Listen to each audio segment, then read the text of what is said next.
Hi, Christine Whitman here with BuffaloGals.com. I'm going to teach you how to make our ever popular lava and gemstone beaded stretch bracelet with a charm. You can find the kit for this on our website at BuffaloGals.com, BFLOGALS.com. Instructions are included with the kit, but we're going to see if this will help you out a little bit as well. So what you're going to need to do this is you are going to need some elastic cord in the largest diameter that you're able to fit into your beads. We're using 1 millimeter here because it fits inside of our 8 millimeter Dragon's Blood Jasper. You're going to need a clip so your beads don't fall off.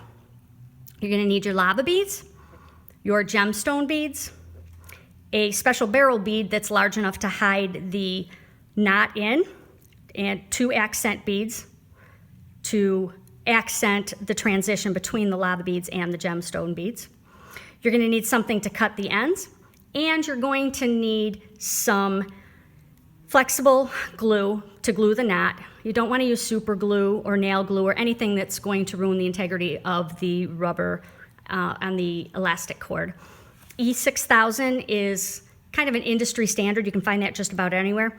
But Gorilla Glue just came out with this contact adhesive clear grip that I really like as well. So I'm putting that out there. And on the website, if you don't have these, you can get a tube of it there.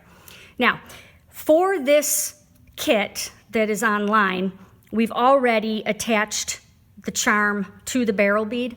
If you were to take this class in the studio here at the Niagara Arts and Cultural Center, you'd learn how to use a jump ring and attach the two of them.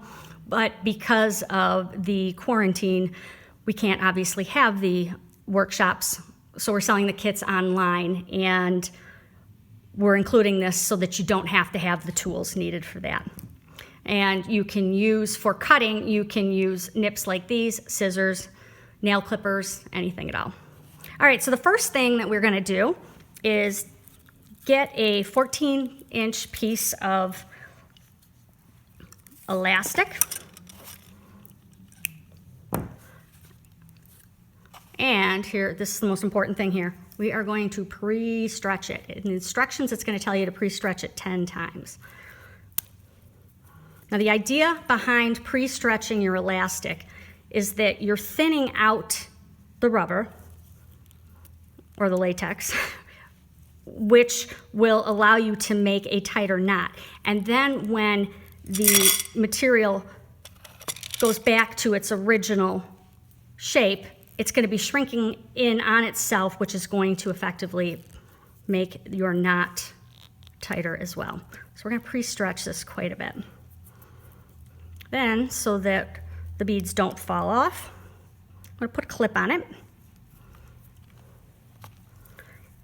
The first thing that we're going to string is going to be your barrel bead with the charm, and that's because this is the bead you're going to hide your knot in, so it's going to have to be at the end or the beginning.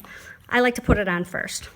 And follow that with half of the lava beads.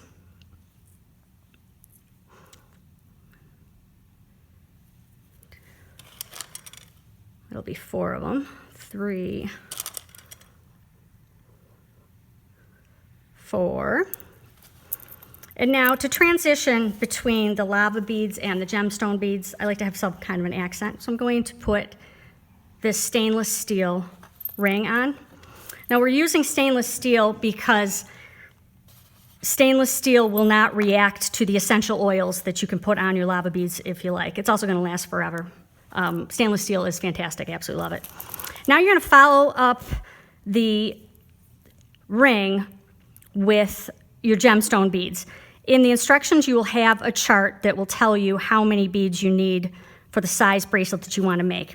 I'm going to make a small medium bracelet, so I think I need 13 or 14 of these. I'm going to put this aside and pull out the one I already worked on. Ta-da, look how quick that was. All right, so I have all of my gemstone beads on here. So I'm ready for the other half of the lava beads. But again, I want to make my transition look nice and professional, so I put another one of these rings on. And then I'll follow this up with the lava beads again.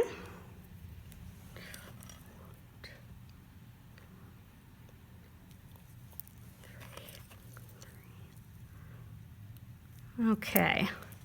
All right, so here we have a bracelet. I want to check it for size. I can just kind of hold it like this. Kind of put it on and say, all right, I think that'll work. Okay. All right, so now I'm going to give it a little more stretch again. The stretching is so important. And we are going to start the surgeon's knot. Now this surgeon's knot is what most people have trouble with. This is obviously a very easy project. And putting the right knot on and doing it the right way is the difference between a stretch bracelet that works and a stretch bracelet that doesn't. So it's nice and stretched. And a surgeon's knot is a double overhand knot followed by a single overhand knot tied in the opposite direction. So what I mean by that is an overhand knot is the first knot that you make when you're tying your shoes. It should be very natural to most of you. I'm going to pull this out of here so hopefully you can see the knot against this black background much better. Okay, so I've got a string in each hand. I'm right-handed, so when I tie my shoes, I take the right shoelace and I put it over the left and then loop it around and bring it up.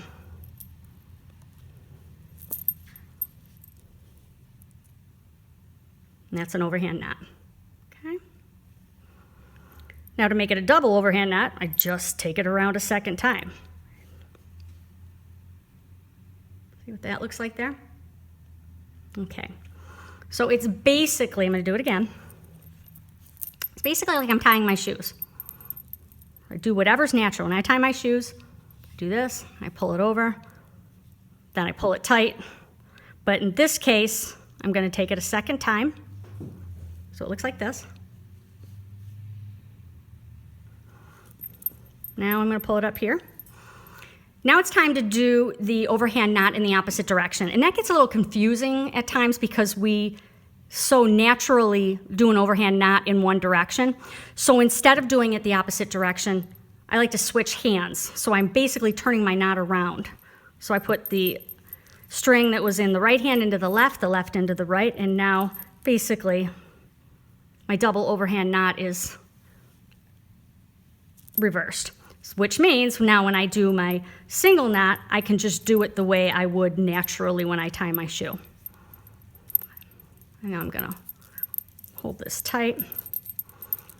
And this is where you need to make it as tight as you can without breaking the cord. If you break the cord, do some more. I'm gonna put extra cord in everybody's kit. All right, so I'm pulling it this way. Then I'm kind of jiggling around and pulling it with the two of them together. Then I'm doing like this one and this one. Then this one and this one.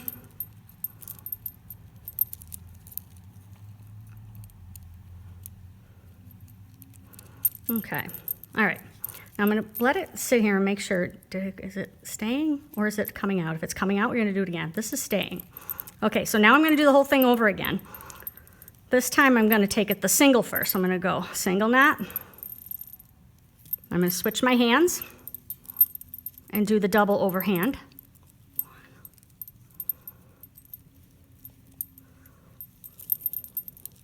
And do the same thing, pull it, do it here, do it here.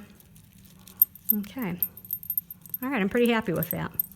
Okay, now, I'm pretty certain it's not gonna come out. If I think it might come out, if it starts to slip, I'm gonna do it over again. This one's holding. So I'm going to isolate this knot so that I can put the dab of glue on it. I'm gonna kind of hold it here, grab my glue, just put a little dab of it on there, kind of let it sit for a bit to start to dry. If I have a little extra, I can wipe it off.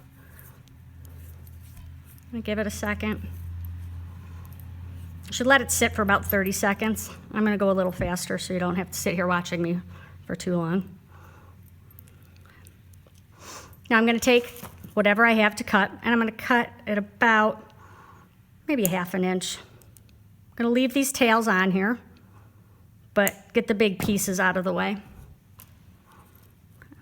All right, now I'm going to slip that knot inside that barrel bead that hides it.